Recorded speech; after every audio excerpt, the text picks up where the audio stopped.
మే 19 శుక్రవారం రోజున మనకు అమావాస్య రానుంది. అమావాస్య అనేది శుక్రవారంతో కలిసి రానుంది. ఈ అమావాస్య రోజున ఈ ఉత్తరేణి చెట్టు యొక్క వేరుతో ఈ విధంగా చేసి చూడండి. లక్ష్మీదేవి మీ ఇంట్లో ఆనంద తాండవం ఆడడం ఖాయం. మీ ఇంట్లో సిరి సంపదలు ఖచ్చితంగా కలుగుతాయి. ధనవర్షం కురుస్తుంది. అంతేకాకుండా లక్ష్మీదేవి ఈ చెట్టు యొక్క వేరులో కొలువై ఉంటుంది అని శాస్త్రం చెబుతుంది. ఈ చెట్టు వేరుతో మనం సంపదను పెంచుకోవచ్చు, ధనాన్ని ఆకర్షించుకోవచ్చు. ఈ ఉత్తరేణి చెట్టు యొక్క వేరుతో మన సిరి సంపదలు, అష్టైశ్వర్యాలు, భోగభాగ్యాలను పొందవచ్చు. ఈ వేరుని కేవలం అమావాస్య రోజు మాత్రమే తెచ్చుకోవాలి. అందులోనూ ఇప్పుడు మనకు మే 19 రోజు వచ్చే అమావాస్య అనేది శుక్రవారంతో కలిసి వస్తుంది. అది చాలా విశేషం. శుక్రవారం రోజుల్లో లక్ష్మీదేవిని మనం ఎంతగానో పూజిస్తూ ఉంటాము అమ్మవారి యొక్క కటాక్షం కోసం. అలాంటిది అమావాస్య అంటే లక్ష్మీదేవికి ఎంతో ఇష్టమైనది. లక్ష్మీదేవి పుట్టింది కూడా అమావాస్య రోజే అని అంటుంటారు పెద్దలు. అందుకే ఈ అమావాస్య శుక్రవారంతో కలిసి వచ్చింది కాబట్టి ఈ ఉత్తరేణి వేరుని మనం తీసుకొని రావాలి. ఉత్తరేణి చెట్టు యొక్క వేరుని, అది కూడా ఉత్తరం వైపు ఉన్నటువంటి వేరుని తీసుకొని రావాలి. ఈ వేరుకి మనకి ఎంతైతే వేరు అవసరం ఉందో అంతే వేరుని తీసుకోవాలి తప్ప అనవసరంగా చెట్టుని మాత్రం పాడు చేయవద్దు.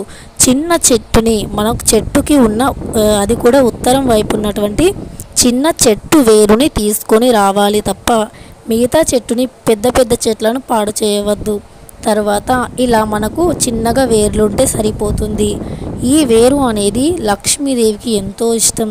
ఇందులో లక్ష్మీదేవి కొలువై ఉంటుంది అని శాస్త్రం చెబుతుంది. అందుకే ఈ అమావాస్య శుక్రవారంతో కలిసి రావడం వల్ల ఈ ఉత్తరేణి వేరు యొక్క అనేది చేసుకోవాలి. ఈ ఉత్తరేణి వేరుని అమావాస్య శుక్రవారంతో కలిసి వస్తుంది కాబట్టి ముందుగా ఉత్తరేణి చెట్టు దగ్గరికి వెళ్ళి ఆ చెట్టుకి నమస్కరించుకొని ఒక చెంబుడు నీళ్ళని పోయండి. అలా పోయడం వల్ల మీ ఫలితం రెట్టింపుగా వస్తుంది. మీరు ఊహించిన దానికంటే ఎక్కువ ఫలితాన్ని పొందగలుగుతారు. అలానే మనకు ఉత్తరం వైపు ఉన్నటువంటి వేరు, ఉత్తరం వైపు ఏ వేరైతే ఉంటుందో ఆ వేరుని తీసుకోవాలి. ఇలా మనకు సరిపడినంత అవసరం ఉన్నంత చిన్న చెట్టుని ఉత్తరేణి వేరుకి అంటే ఉత్తరేణి చెట్టుకి ఉత్తరం వైపు ఉన్నటువంటి చిన్న మొక్కని, మనకు అవసరం ఉన్నటువంటి చిన్న మొక్కని తీసుకోవాలి. ఆ మొక్క నుండి వేర్ల వరకు తీయాలి. అంటే ఆ వేరు అనేది మనకు ఖచ్చితంగా కనిపించాలి. ఆ వేర్లు చిన్నగా ఉన్నా పర్వాలేదు, ఉత్తరేణి మొక్క వేర్లు మాత్రం ఉండాలి. అవి చిన్నగా ఉన్నా పెద్దగా ఉన్నా పర్వాలేదు. ఇలా మనకు అవసరం ఉన్నంత వరకు ఆ చెట్టు యొక్క వేర్లను సేకరించాలి. అలా సేకరించిన తర్వాత ఖచ్చితంగా మేము ఒక మంచి పని కోసం పరిహారం చేస్తూ ఉన్నాము. మా ఇంట్లో ధనం నిలకడగా ఉండట్లేదు, మాకు సిరి సంపదలు కావాలి, డబ్బు మా ఇంట్లో అస్సలు నిలవట్లేదు, ఎంత సంపాదించినా చేతిలో రూపాయి మిగలట్లేదు, అవన్నీ సమస్యలు తొలగిపోయి మేము చాలా ఆనందంగా ఉండాలి, డబ్బు బాగా రావాలి, డబ్బు నిలబడాలి అని మనసులో చెప్పుకోవాలి.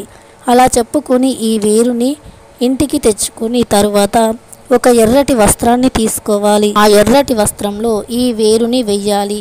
తర్వాత అందులో పచ్చకర్పూరాన్ని వెయ్యాలి. ఒక 2 చిటికెళ్ళ పచ్చకర్పూరాన్ని, అలానే పసుపు, కుంకుమ, 1 రూపాయి కాయన్ని వెయ్యాలి. అలా వేసిన తర్వాత ఆ వేరుని ఎరుపు రంగు వస్త్రంలో మూటలాగా కట్టాలి. అలా కట్టిన దానిని పూజ గదిలో పెట్టి లక్ష్మీదేవి ఫోటో ముందు పెట్టి నమస్కరించుకొని ఆ మూటకి దీపం ధూపాన్ని చూపించాలి. తర్వాత ఆ మూటను తీసుకొని వెళ్ళి మీరు ధనాన్ని దాచుకునే ప్రదేశంలో ఉంచాలి. అంతే. అంటే బీరువా కావచ్చు, అల్మారీ కావచ్చు, మీరు డబ్బుని ఎక్కడైతే దాస్తారో ఆ ప్రదేశంలో ఉంచండి, సరిపోతుంది. ఇక మీ సంపద అనేది మాంతం పెరిగిపోతుంది.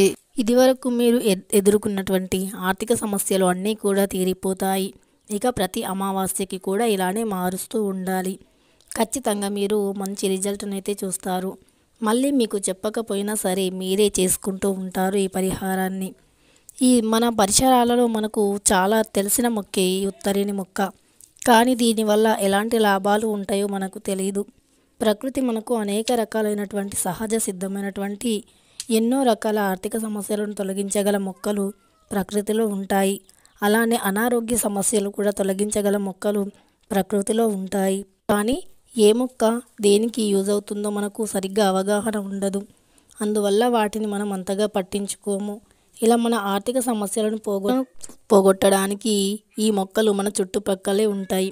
అంతేకాకుండా మనకు చాలా రకాల ఆరోగ్య సమస్యలు, ఆ డాక్టర్స్కి కూడా తెలియని, మెడిసిన్కి అందని ఎన్నో రకాల వ్యాధులను ఈ మొక్కలు అనేవి అవి నయం చేస్తూ ఉంటాయి. అవి మనం ఇంకో వీడియోలో తెలుసుకుందాం. ఇప్పుడు ఈ ఉత్తరేణి మొక్కతో అమావాస్య రోజు ఇలా చేయండి. ఖచ్చితంగా మీ ఆర్థిక సమస్యలు అనేవి తీరిపోవడం ఖాయం. ఇక ఈ వీడియో మీకు నచ్చితే లైక్ చేయండి, షేర్ చేయండి, సబ్స్క్రైబ్ చేయడం మాత్రం అస్సలు మర్చిపోవద్దు. ఈ ఉత్తరేణి మొక్క యొక్క వేరుని మీరు ఉత్తరం వైపు ఉన్నటువంటి వేరుని మాత్రమే సేకరించాలి. ఈ చెట్టు మనకు చాలా కనిపిస్తూనే ఉంటుంది, ఎక్కడ పడితే అక్కడే. ఇలా చేసి చూడండి, మీ సమస్యలు తీరిపోతాయి. ప్రతి అమావాస్యకి ఇలానే మారుస్తూ చేస్తూ ఉండాలి.